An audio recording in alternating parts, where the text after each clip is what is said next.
La Jornada Zacatecas TV, un espacio de libertad.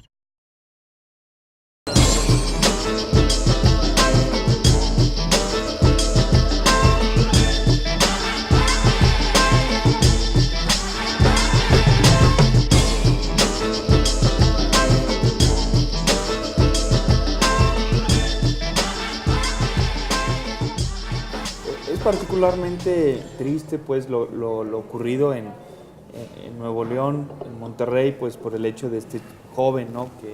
que arremete contra sus compañeros y su maestra, pero en el fondo yo creo que es la señal de esta semana que no hay ya rincón en el país que se salve de la violencia, ¿no? Y esto es generada, lo platicábamos en otras mesas, es por la falta de seguridad humana.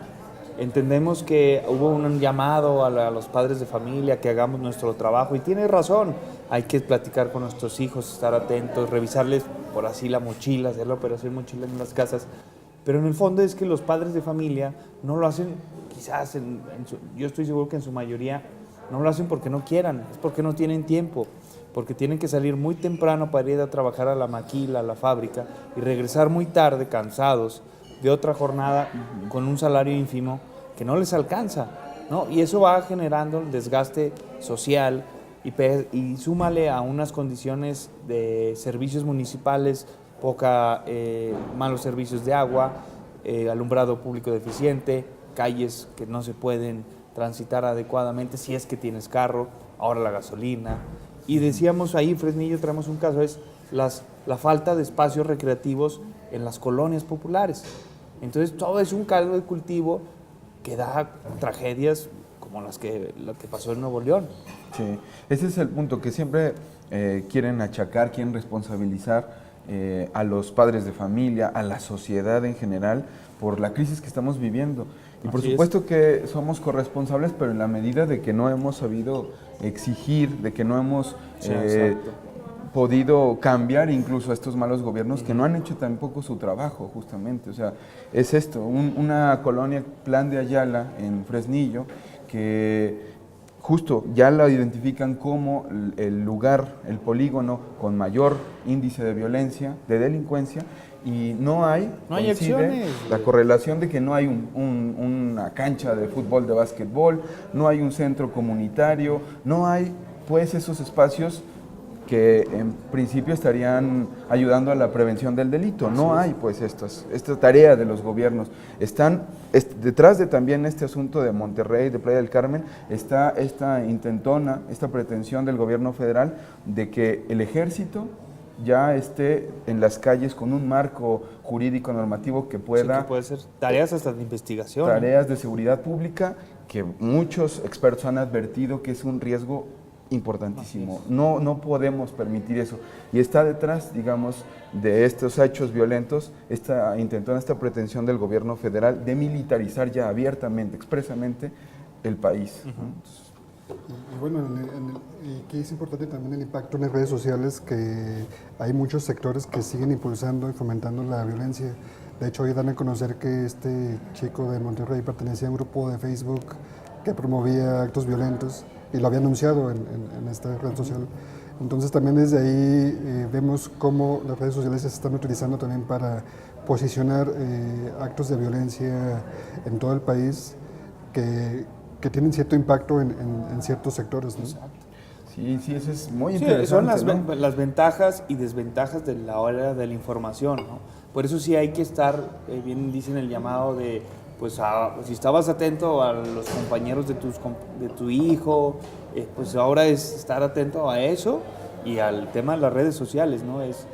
Y no se trata de regular las redes sociales, sino más bien desde casa, ahora las mismas escuelas, intentar de educar en el uso de estas herramientas pues sí, tecnológicas, ¿no?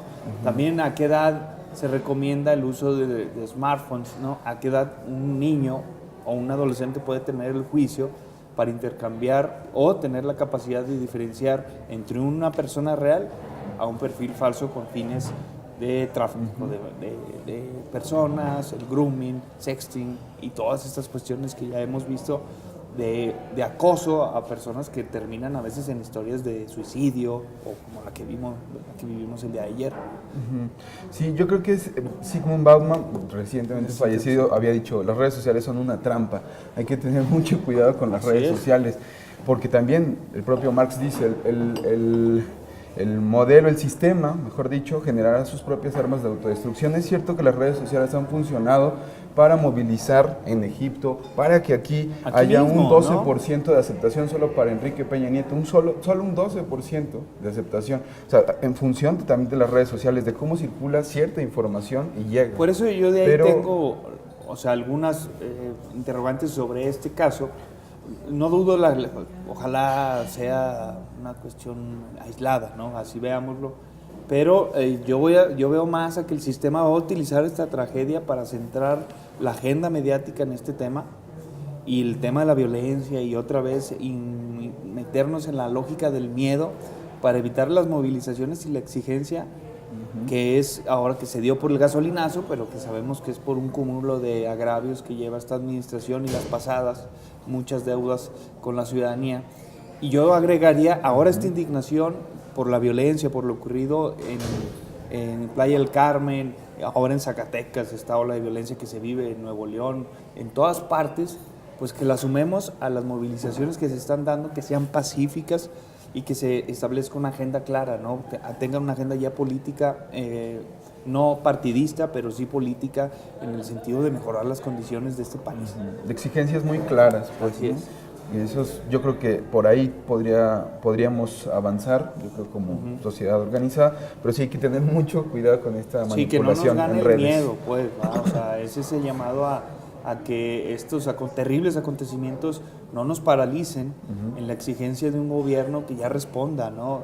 Y también es preocupante, tú lo decías, la encuesta de Reforma del día de ayer es terrible. O sea, el problema cuando tienes autoridades tan poco legítimas, o sea, uno de cada 10 mexicanos ve bien el gobierno de Peña Nieto, eso ya es insostenible, ¿no? En una democracia eso se cae, ¿verdad? Se va el hombre, dice, compañeros, pues, el pueblo ya no me respalda, hasta luego. Ya vimos los jitomatazos que le metieron a César Camacho, las llamadas de Arsen Van Hooger, ¿cómo se llama el que era? Bueno, el que hizo este movimiento de jitomatazos, pues ya se están transformando también en las redes sociales, llamados a agresiones físicas hacia los legisladores, ¿verdad? Y creo que lo que necesitamos es que los metan a bote a los corruptos, no que los maten, ni la justicia por mano propia. Sí, pues bueno, seguiremos yo creo que en próximas semanas abordando este tema, esperemos que no por hechos como estos, sino porque es un tema latente en el país, pero no por tragedias como la de Monterrey. Y hablando de movimientos sociales, ¿cuál más o menos tú cómo es lo del COBAES? Pues ya bueno, llama la atención que estos últimos días el gobierno del estado ha iniciado una campaña discursiva muy interesante en contra de las prestaciones que perciben los trabajadores del COBAES. Tengo entendido que Miranda fue uno de los avales de autorizar estos niveles de prestaciones que reciben los trabajadores del COBAES a partir de la revisión contractual de 2009, cuando él estaba como secretario de Finanzas con Amalia García. Y ahora también él participa en este proceso, hablando del excesivo gasto que se destina al COBAES por concepto de estas condiciones laborales del personal.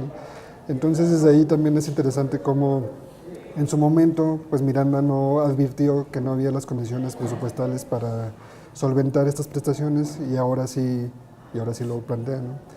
Y bueno, ahora queda ver, me parece que el Subdacobaes evidentemente no va a aceptar este discurso, ¿no? Creo que sí es muy claro el discurso de querer liquidar el actual contrato colectivo, crear otro nuevo con ya un aguinaldo de 40 días solamente, otros niveles de prestaciones menores. Y entonces pues habrá que ver cómo en los próximos días avanza este proceso que me llama la atención porque fue repentino a partir de una movilización, ¿sí? Y fue repentino como ha seguido varios días. Y a partir precisamente de esta manifestación del Subdacobaes el lunes pasado, de que no le han pagado el complemento de su aguinaldo hasta ahorita. A mí me preocupa el tema de la sensibilidad política, pues, de las autoridades estatales, porque viendo la complejidad del movimiento que se suscitó a raíz de los aumentos de impuestos, que fue la gota que derramó el vaso del hartazgo ciudadano, le van sumando problemas, ¿no? O sea, yo entiendo, platicaba ayer brevemente con el exsecretario de Educación, y dice, el problema del COBAES es el que siempre ha tenido, la falta de presupuesto, pero del Estado, la Federación es la que sí cumple, ¿no? Y volvemos a lo mismo, ¿por qué se dio ese crecimiento en el COBAES desproporcionado, aunque hay necesidades, ¿no? O sea, sigamos insistiendo, o sea, el COBAES no es insostenible por el sindicato, es por la falta de recursos, y eso mismo pasa en el CECITES, y eso mismo pasa en la universidad. Son exactamente los mismos problemas que tienen todo el sistema educativo, ¿no? Entonces, ir por ese lado, creo que todos los sindicatos, toda la comunidad deberían de estar atentos a lo que pasa en el COBAES, porque de ahí van a saltar al CECITES, y de ahí van a pasar a todos los sistemas estatales, y de ahí van a pasar a la universidad, si es que se deja. Sí, sí, sí. Y es que el presupuesto del Estado ha sido muy poco constante desde 2010, ayer lo mencionaba el secretario general. En 2010 el presupuesto para el COBAES era de 110 millones de pesos, había ido aumentando hasta 2014, 320, algo así. Y luego a partir de 2015 se redujo, y el año pasado y este año otra vez a 120, 130. Entonces, él manifiesta la necesidad de investigar por qué se dejó de aumentar paulatinamente el presupuesto, decayó tanto, porque considera que ese diferencial puede haber servido para los adeudos que actualmente hay de 270 millones de pesos, ¿no?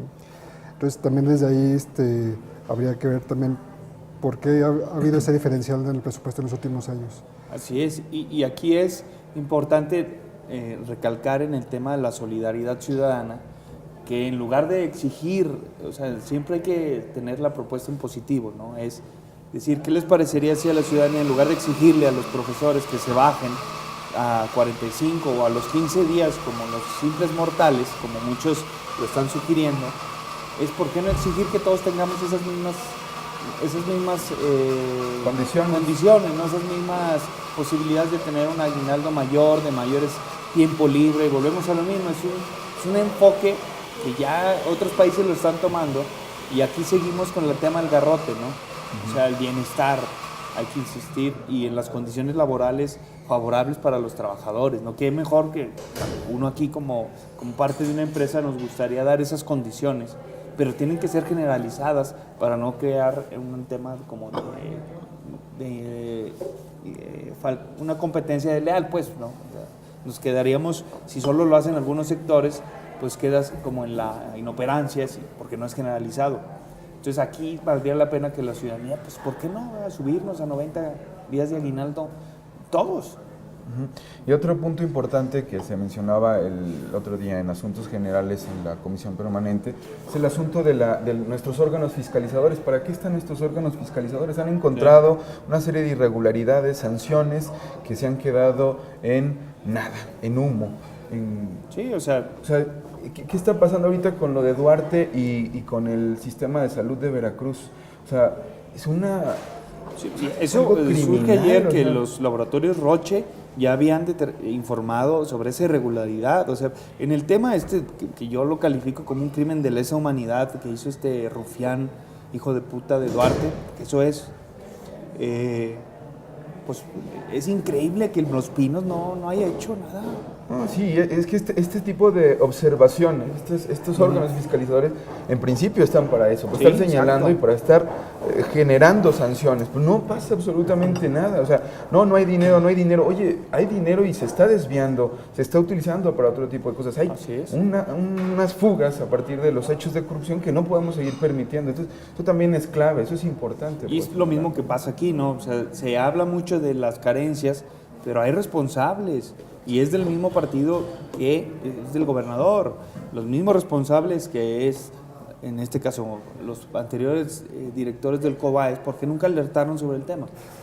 No, porque tenían que utilizar la nómina de forma otra vez clientelar, movilización política, y ahí lo tienen ahorita Felipe Ramírez cobijado en las faldas del PRI. Ahí está. ¿Y qué le han hecho? Nada. Y quizás no le puedan hacer porque también la circunstancia es, ¿qué hago? ¿Pago seguridad social o salarios? Por la falta de recursos. Se nos terminó ahí el tiempo, pero está volando el tema de Trump y que mañana ya estará este sujeto. Pues sí, dirán, y que Dios nos ampare, ¿verdad? Ahora sí que no hay otra.